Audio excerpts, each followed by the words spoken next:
कोई काउंटर रत्नाकर जी आ रहा हूं उसके बाद। हाँ, देखिए अशोक जी से मैं सह सम्मान एक बात कहूंगा, अभिव्यक्ति की आज़ादी यही होती है और लोकतंत्र जीवित है भारत में और मजबूत है कि आपने कहा आपको ऐसा लगा कि B.R. अम्बेडकर साहब का अपमान हुआ।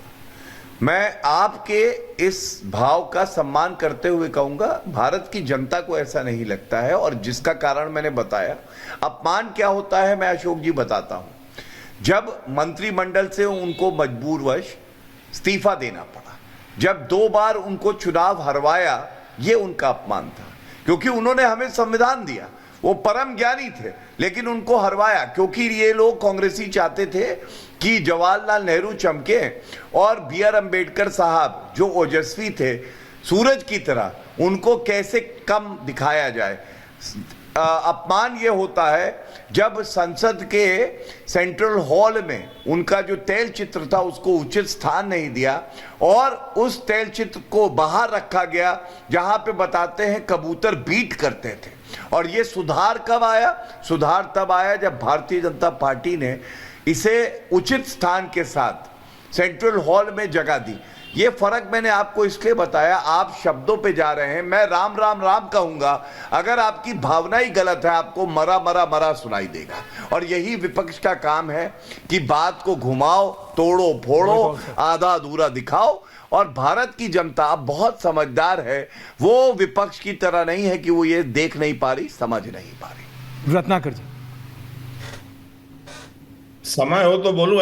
प्लीज बोलिए रत्नाकर जी, नहीं तो फिर मत ही बोलने दी। 8 मिनट बाद आपने खुद ज्वाइन किया। रत्नाकर जी मैं तो नहीं बोलता ऐसे, 1 मिनट आप और 1 मिनट अनुराग भदौरिया जी, पहले समा बांधने में निकाल देते हैं इंपॉर्टेंट डे। तुमने तो बाजार में दुनिया बेची और खरीदी है, तुमको क्या मालूम किसी को कैसे चाहा जाता है।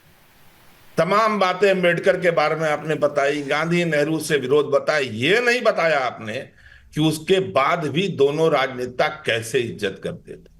जब अम्बेडकर जी ने ब्रिटिशर्स से एक बात कही कि लेजिस्लेटिव में हमको अलग से दिया जाए डिप्रेस क्लास के लिए, और यरवदा जेल में आमरण अनशन पे बापू बैठ गए, तो 24 सितंबर 1932 को पूना पैक्ट हुआ। पंडित मदन मोहन मालवीय प्रतिनिधि थे गांधी जी के, और अम्बेडकर साहब थे कि डिप्रेस क्लास को दिया जाएगा। आपने यह जरूर बताया आपके लोगों ने कि उन्होंने इस्तीफा दे दिया हिंदू कोड बल को लेकर। आपने यह नहीं बताया कि 1952 में वो चुनाव हार गए, उसके बाद भी नेहरू जी ने उन्हें राज्यसभा में नॉमिनेट किया और वो मृत्यु पर्यंत राज्यसभा सदस्य थे और वहां कांग्रेस का विरोध कर। आपने ये नहीं बताया, आप ये दुनिया को नहीं बताएंगे। आप अभी तक बता रहे थे कि बड़ा सम्मान किया हमने कहा ना, आपने दुनिया बेची और खरीदी। आपको क्या पता अम्बेडकर जी को क्या सम्मान। आपके नेता अमित नड्डा जी ने, आपके नेता अमित शाह जी ने अंबेडकर अंबेडकर खाली बोला, अंबेडकर जी भी नहीं बोला। 14 बार अंबेडकर बोल के 1 बार अंबेडकर जी बोला।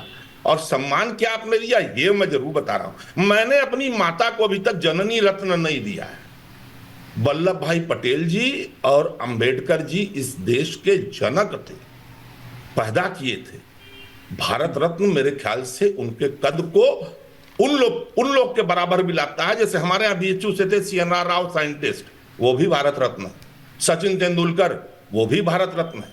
इनसे ये तो होता ही नहीं अगर अम्बेडकर जी और सरदार वल्लभ भाई पटेल यहां पर ना होते। लेकिन आपने बोल दिया, आपने 10 सेकंड अभी रुकिए ऐश्वर्य जी, बहुत बातें बाकी हैं। आपने बोला हमने सम्मान किया तीर्थ में, आपने क्या किया मैं बताऊं।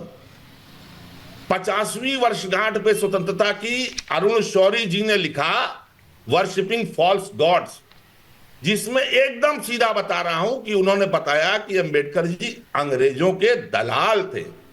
97 में उन्होंने गाली दी अंबेडकर को, 98 में आपने उनको राज्यसभा में लाके मंत्री बना दिया और 2010 तक वो राज्यसभा सदस्य रहे। आप इस बात को मानिए। आपने अंबेडकर जी का ये खूब सम्मान किया। अभी एक सज्जन यहां जोगेंद्र नाथ मंडल जी के बारे में बोल रहे थे। जोगेंद्र नाथ मंडल जी पाकिस्तान के संस्थापक सदस्यों में थे 96। ऐश्वर्य जी 96 सदस्यों में थे और वहां पे लेबर और लॉ मिनिस्टर थे। और जब वहां से पाकिस्तान ने उन्हें जुटिया दिया तो वो वापस आए थे। वहां पे मंत्री थे। और लोग बोलते हैं कि हमारा पाकिस्तान को समर्थक है। और सिंपल बात है, अमित शाह जी ने क्या कहा अंबेडकर अंबेडकर अंबेडकर अंबेडकर अंबेडकर बोलते रहोगे। अगर इतना भगवान का नाम लिए होते तो 7 जन्मों का आपको पुण्य मिल गया होता। ये वही है कि जैसे कोई मुझसे कहे कि अरे क्या दिन भर ऐश्वर्य ऐश्वर्य ऐश्वर्य ऐश्वर्य बोलते रहते हो।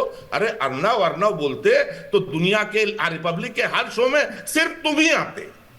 संविधान संशोधन की बात किया ना आपने गौरव जी, एक बात बोल रहा हूं, 61वां संविधान संशोधन जो 1988 में हुआ, उसमें राजीव गांधी ने एक झटके में देश की 1/3 युवाओं को 21 से नीचे 18 ला दिया। और उनको अधिकार दिया वोट करने का। वो तब किया जब 77 में गवर्नमेंट को युवाओं ने, छात्रों ने गिराया। तब किया जब 88 में पूरे देश में छात्र संघ थे। आपको मैं चुनौती दे रहा हूं गौरव भाटिया, आज आप तो सुप्रीम कोर्ट के वकील है ना, बहुत बड़े वकील हैं, और आपके पिताजी उससे भी बड़े वकील थे। मैं उनसे मिला, बहुत ही सौम्य आदमी थे।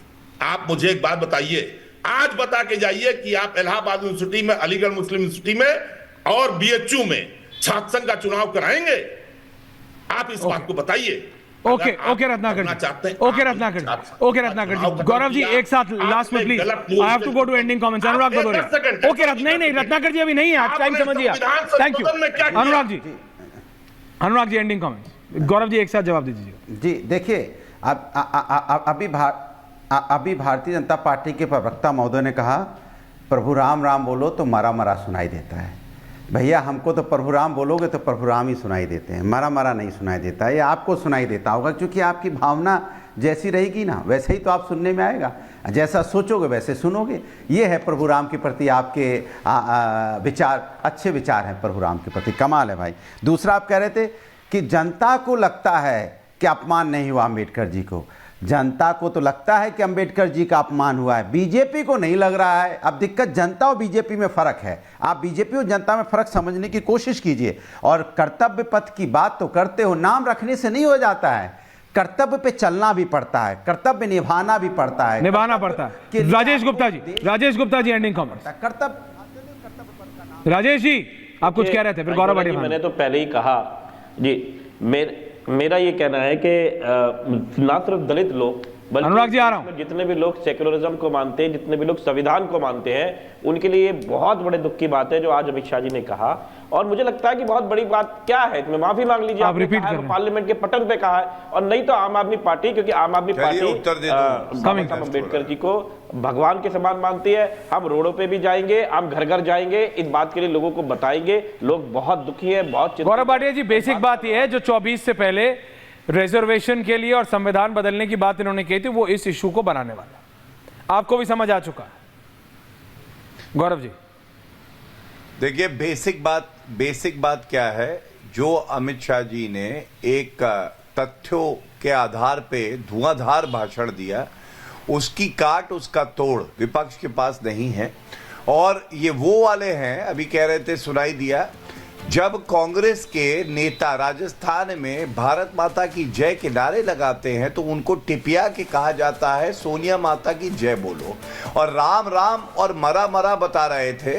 तो हाँ, टूटी साइकिल वाले सुन लो, जो लोग प्रभु राम का नाम ले रहे थे, राम राम, उनको आपने मरा मरा ही करा था, गोलियां चला के कार सेवकों पे। इसीलिए ये फर्क है राम राम और मरा मरा में। और आप वो है जो मारते हैं, जो लोग राम राम कहते हैं। मैं इतना ही कहूंगा, कांग्रेस पार्टी वो पार्टी है, सीताराम केसरी जी धोती खोल के उठा के बाहर फेंका। सीताराम केसरी जी के बारे में किसी और दिन बात करेंगे, लेकिन एक बात ये साफ है कि विपक्ष अपना पूरा मूड बना चुका है, उनकी स्ट्रैटेजी तैयार है। उनको लगा है इससे बढ़िया मौका मिलेगा नहीं, 20 सेकंड की क्लिप निकालो और इसको बनाओ मुद्दा कि बीजेपी अंबेडकर साहब के खिलाफ है, बीजेपी बाबा साहब अंबेडकर के खिलाफ है, बीजेपी अंबेडकर जी और उनके सोच के खिलाफ है। विपक्ष इसको मुद्दा बना रहा है, बीजेपी साफ कर रही है। गृह मंत्री खुद पत्रकार वार्ता करने आए कि नो, ऐसा नहीं है, तय आपको करना है, कौन सही कौन गलत। बहुत बहुत धन्यवाद आप सबका। पूछता है भारत में। Thank you very much.